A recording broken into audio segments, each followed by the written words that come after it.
ದಿವಸಗಳ ನಂತರ ಕಾರ್ಗಿಲ್ ನೆಲವನ್ನು ನಾವು ವಶಪಡಿಸಿಕೊಂಡು ಆ ಒಂದು ಯುದ್ಧದಲ್ಲಿ ಜಯವನ್ನು ಸಾಧಿಸಿದಂತಹ ದಿವಸ ಅಂತಂದ್ರೆ 26 ಜುಲೈ, ಅದು ಕಾರ್ಗಿಲ್ ವಿಜಯೋತ್ಸವ. ಈ ಒಂದು ಕಾರ್ಗಿಲ್ ವಿಜಯೋತ್ಸವದ ಸಂಭ್ರಮಾಚರಣೆಯ ಅಂಗವಾಗಿ ಇವತ್ತಿನ ದಿವಸ ನಾವು 2 ಭಾಗಗಳನ್ನಾಗಿ ಈ ಒಂದು ಹಬ್ಬವನ್ನು ಆಚರಿಸ್ತಾ ಇದ್ದೇವೆ. ಒಂದು, ನಮ್ಮ ಕಾರ್ಗಿಲ್ ನೆಲವನ್ನು ನಾವು ವಾಪಸ್ ಪಡೆದುಕೊಂಡು ಸಂತಸ ಸಂಭ್ರಮದಿಂದ ಆಚರಣೆ ಮಾಡುವಂತಹ ದಿವಸ.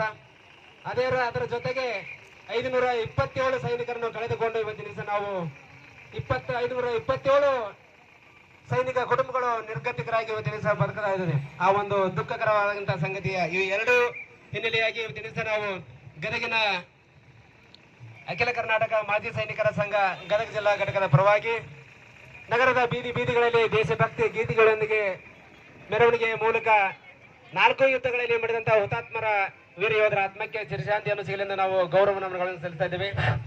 1999ರ ಕಾರ್ಗಿಲ್ ಯುದ್ಧದಲ್ಲಿ 527 ಜನರನ್ನು ಸೈನಿಕರನ್ನು ನಾವು ಕಳೆದುಕೊಂಡು ಇವತ್ತಿನ ದಿವಸ ತುಂಬಾ ನೋವನ್ನು ಅನುಭವಿಸ್ತಾ ಇದ್ದೇವೆ. ಆದರೂ ಕೂಡ ಅವತ್ತಿನ ದಿವಸ ನಮ್ಮ ಭಾರತೀಯ ಸೈನಿಕರು ಪಾಕಿಸ್ತಾನದ ಸೈನಿಕರ ಜೊತೆಗೆ ಹೋರಾಡಿ ಜಯವನ್ನು ಸಾಧಿಸಿದ್ದಾರೆ. ಆ ಒಂದು ಸೈನಿಕರಿಗೆ ಹುತಾತ್ಮರಾದಂತಹ ಹುತಾತ್ಮರ ಕುಟುಂಬಕ್ಕೂ ಇವತ್ತಿನ ದಿವಸ ನಾವು ಈ ಒಂದು ಸಂದರ್ಭದಲ್ಲಿ ನೆನೆಸಿಕೊಳ್ಳುತ್ತಾ, ಅದೇ ತರನಾಗಿ ಪ್ರಥಮ ಯುದ್ಧ 1967ರಲ್ಲಿ ಚೈನಾ ಯುದ್ಧ. 1967ರ ಚೈನಾ ಯುದ್ಧವು 31 ದಿನಗಳ ಕಾಲ ನಿರಂತರವಾಗಿ ಅಕ್ಟೋಬರ್ 20ರಂದು ಪ್ರಾರಂಭವಾಗಿ ನವೆಂಬರ್ 21ರವರೆಗೆ ಸತತವಾಗಿ 31 ದಿವಸಗಳ ಕಾಲ ಆ ಒಂದು 1967ರ ಚೈನಾ ಯುದ್ಧ ನಡೆಯಿತು.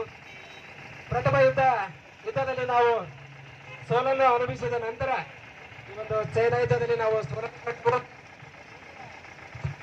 1965ರ ಇಂಡೋ ಪಾಕಿಸ್ತಾನ ಅದರಲ್ಲಿ ಕೂಡ ನಾವು ಜಯವನ್ನು ಸಾಧಿಸಿದ್ದೇವೆ. ಯುದ್ಧದಲ್ಲಿ ನಾವು ಸೋಲನ್ನು ಕಂಡ ನಂತರ ತದನಂತರ ನಡೆದಂತಹ 3 ಮಹಾಯುದ್ಧಗಳಲ್ಲಿ ನಮ್ಮ ಭಾರತೀಯ ಸೈನಿಕರು ಜಯವನ್ನು ಸಾಧಿಸಿದ್ದಾರೆ. 1965ರ ಇಂಡಿಯಾ ಪಾಕಿಸ್ತಾನ ಯುದ್ಧದಲ್ಲಿ 383 ಸೈನಿಕರು ಹುತಾತ್ಮರಾದರು. ಚೈನಾ ಯುದ್ಧದಲ್ಲಿ ಸೋಲನ್ನು ಅನುಭವಿಸಿದ ನಂತರ ನಾವು ಪಾಕಿಸ್ತಾನದ ಯುದ್ಧ 1965ರಲ್ಲಿ ಜಯವನ್ನು ಸಾಧಿಸ್ತೇವೆ. ಆ ಒಂದು ಜಯವನ್ನು ಸಾಧಿಸಿದಂತ ಯುದ್ಧದಲ್ಲಿ ನಮ್ಮ ಭಾರತೀಯ ಸೈನಿಕರು 1383 ಸೈನಿಕರು ಹುತಾತ್ಮರಾಗುತ್ತಾರೆ. 548ಕ್ಕೂ ಹೆಚ್ಚು ಗಾಯಾಳುಗಳಾಗುತ್ತಾರೆ. ಅವರ ಒಂದು ಆತ್ಮಕ್ಕೆ ಚಿರಶಾಂತಿಯನ್ನು ಸಿಗಲೆಂದು 1965ರ ಇಂಡೋ ಪಾಕ್ ಯುದ್ಧದಲ್ಲಿ ನಡೆದಂತ ಹುತಾತ್ಮ ವೀರ ಯೋಧರ ಆತ್ಮಕ್ಕೆ ನಾವು ಗೌರವ ನಮನಗಳನ್ನು ನಾವು ಸಲ್ಲಿಸ್ತಾ ಇದ್ದೇವೆ. ಇದಾದ ನಂತರ 1971ರ ಏನು ಬಾಂಗ್ಲಾದೇಶ ವಿಮೋಚನೆ ಆಯಿತು.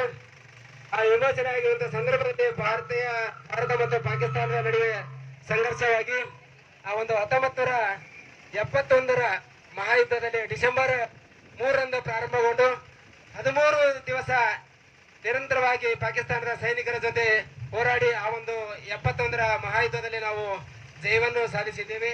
1971ರ ಮಹಾಯುದ್ಧದಲ್ಲಿ ನಾವು 2000 ಭಾರತೀಯ ಸೈನಿಕರು ಹುತಾತ್ಮರಾಗ್ತಾರೆ, ಸುಮಾರು ಗಾಯಾಳುಗಳಾಗ್ತಾರೆ. ಅಂತ ಒಂದು ದುಃಖಕರವಾದಂತಹ ಸಂಗತಿಯ ಮೇರೆಗೆ ಇವತ್ತಿನ ದಿವಸ 1971ರ ಮಹಾಯುದ್ಧದಲ್ಲಿ ಹುತಾತ್ಮರಾಗಿರ್ತಕ್ಕಂಥ ನಮ್ಮ ಹುತಾತ್ಮ ವೀರ ಯೋಧರೇ ಆತ್ಮಕ್ಕೆ ಸಿಗಲೆಂದು ನಾವು ಗೌರವ ನಮನಗಳನ್ನು ಕೂಡ ಸಲ್ಲಿಸ್ತಾ ಇದ್ದೇವೆ. ಇದಾದ ನಂತರ 1999ರ ಕಾರ್ಗಿಲ್ ಯುದ್ಧ, ಇದು ಭಾರತ ದೇಶದಲ್ಲಿ ಇತಿಹಾಸವನ್ನು ಸೃಷ್ಟಿ ಮಾಡುವಂತ ಯುದ್ಧ ಅಂತಂದ್ರೆ ಅದು ಕಾರ್ಗಿಲ್ ಯುದ್ಧ. ಯಾಕಂದ್ರೆ ನಿರಂತರವಾಗಿ 84 ದಿವಸ ಕಾಲ ಭಾರತೀಯ ಸೈನಿಕರು ತನುಮನ ಧನದಿಂದ ನೀರು ಬಿಟ್ಟು ಯಾವುದೇ ತರಹದ ಪ್ರಾಣದ ಅಂಜಿಕೆ ಇಲ್ಲದೆ ತಮ್ಮ ಪ್ರಾಣದ ಹಂಗನ್ನೇ ತೊರೆದು ನಮ್ಮೆಲ್ಲರನ್ನು ಸಂರಕ್ಷಿಸಿ ತಮ್ಮ ಕುಟುಂಬವನ್ನೇ ಹಿಂತೆರೆದು ಮತ್ತು ತಮ್ಮ ಯೌವನವನ್ನೇ ಭಾರತ ಮಾತಿಗೆ ಮುಡಿಪಾಗಿಟ್ಟು ನಮ್ಮೆಲ್ಲರನ್ನು ಸಂರಕ್ಷಿಸಿ ಇವತ್ತಿನ ದಿವಸ ನಮ್ಮ ಕಾರ್ಗಿಲ್ ನೆಲವನ್ನು ನಮಗೆ ವಶಪಡಿಸಿ ಕೊಟ್ಟು ಇವತ್ತಿನ ದಿವಸ ನಮ್ಮೆಲ್ಲರಿಗೂ ಒಂದು ಭಾರತದ ದೇಶಕ್ಕೆ ಒಂದು ಕೊಡುಗೆಯಾಗಿ ನೀಡಿದ್ದಾರೆ. ಅವರ ಆತ್ಮಕ್ಕೆ ಚಿರಶಾಂತಿಯನ್ನು ಸಿಗಲೆಂದು ನಾವು ಅಖಿಲ ಕರ್ನಾಟಕ ಮಾಜಿ ಸೈನಿಕರ ಸಂಘದ ಪರವಾಗಿ ಇವತ್ತಿನ ದಿವಸ ವಿಶೇಷವಾಗಿ ಎಪಿಎಂಸಿಯಲ್ಲಿ ಇರುವಂತಹ ಹಮಾಲ್ರ ಭವನದಲ್ಲಿ ನಾವು 4 ಯುದ್ಧಗಳಲ್ಲಿ ಮಡಿದಂತಹ ಹುತಾತ್ಮ ವೀರ ಯೋಧರ ಆತ್ಮಕ್ಕೆ ಚಿರಶಾಂತಿಯನ್ನು ಕೋರಲು ನಾವು ಗೌರವ ನಮನಗಳನ್ನು ಸಲ್ಲಿಸ್ತಾ ಇದ್ದೇವೆ. ಈ ಒಂದು ಕಾರ್ಯಕ್ರಮ ಸಕಲ ಸೇನಾ ಗೌರವಗಳ ಮುಖಾಂತರ ನೆರವೇರ್ತಾ ಇದೆ. ಆದ ಕಾರಣ ಎಲ್ಲ ನಮ್ಮ ಗದಗಿನ ಸಮಸ್ತ ದೇಶ ಪ್ರೇಮಿಗಳು ಈ ಒಂದು ಹುತಾತ್ಮ ವೀರ ಯೋಧರ ಗೌರವ ನಮನಗಳ ಕಾರ್ಯಕ್ರಮದಲ್ಲಿ ಪಾಲ್ಗೊಂಡು ಹುತಾತ್ಮ ವೀರ ಯೋಧರ ಆತ್ಮಕ್ಕೆ ಚಿರಶಾಂತಿಯನ್ನು ಕೋರಬೇಕೆಂದು ತಮ್ಮಲ್ಲಿ ಈ ಮೂಲಕ ವಿನಂತಿ ಮಾಡಿಕೊಡ್ತಾ ಮತ್ತೊಮ್ಮೆ ನನ್ನ ವೈಯಕ್ತಿಕ ಪರವಾಗಿ ಹಾಗೂ ಭಾರತ ದೇಶದ ಗಡಿಯಲ್ಲಿ ತುದಿಗಾಲಲ್ಲಿ ನಿಂತು ನಮ್ಮೆಲ್ಲರನ್ನು ಸಂರಕ್ಷಣೆ ಮಾಡಿರ್ತಕ್ಕಂಥ ನಮ್ಮ ಸೈನಿಕರ ಪರವಾಗಿ ಮತ್ತೊಮ್ಮೆ ಎಲ್ಲದ ದೇಶದ ಸಮಸ್ತ ದೇಶ ಪ್ರೇಮಿಗಳಿಗೆ ನಮ್ಮ ಮಾಜಿ ಸೈನಿಕರ ಪರವಾಗಿ ಎಲ್ಲರ ಪರವಾಗಿ ಮತ್ತೊಮ್ಮೆ ತಮ್ಮೆಲ್ಲರಿಗೂ ನಾವು 27ನೇ ಕಾರ್ಗಿಲ್ ವಿಜಯೋತ್ಸವದ ಶುಭ ಹಾರ್ದಿಕ ಶುಭಾಶಯಗಳನ್ನು ತಿಳಿಸುತ್ತಾ ಇನ್ನು ಮುಂದೆ ಈ ಒಂದು ಮೆರವಣಿಗೆ ಕಾರ್ಯಕ್ರಮ ಪ್ರಾರಂಭವಾಗ್ತದೆ. ಮುಂದೆ ಈ ಒಂದು ಗೌರವ ನಮನಗಳ ಕಾರ್ಯಕ್ರಮದಲ್ಲಿ ಹಲವಾರು ಗಣ್ಯಮಾನ್ಯರು ಆಗಮಿಸ್ತಾ ಇದ್ದಾರೆ. ದಯಮಾಡಿ ಎಲ್ಲರೂ ಈ ಒಂದು ಕಾರ್ಯಕ್ರಮದಲ್ಲಿ ಪಾಲ್ಗೊಳ್ಳಬೇಕೆಂದು ತಮ್ಮಲ್ಲಿ ವಿನಂತಿ ಮಾಡ್ಕೊತಾ ಇದ್ದೀನಿ.